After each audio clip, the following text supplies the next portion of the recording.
কিয়ামত খুব সন্নিকটে। রেডি হয়ে যান, প্রস্তুত হয়ে যান। আর মনে হয় বেশি দেরি নয়।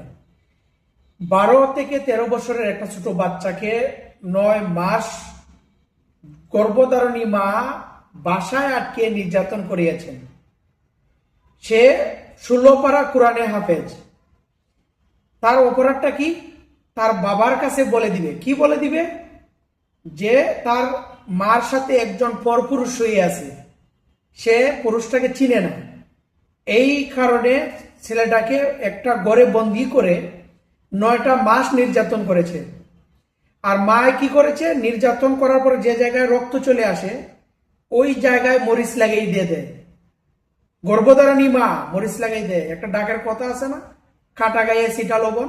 সেটা কিন্তু মায়ে করেছে সিলেটে। মার সাথে কে কে ছিল? টোটাল 5টা মহিলা একটা পুরুষের সাথে একটা বাসায় থাকছে। আপনি বুঝতে পারছেন কিয়ামত অবশ্যই সন্নিকটে চলে আসছে। সিলেটে এত খারাপ হওয়ার কারণটা কি? আমরা প্রশাসনের দৃষ্টি আকর্ষণ করছি, এটার বিচার যেন খুব কঠিন হয়।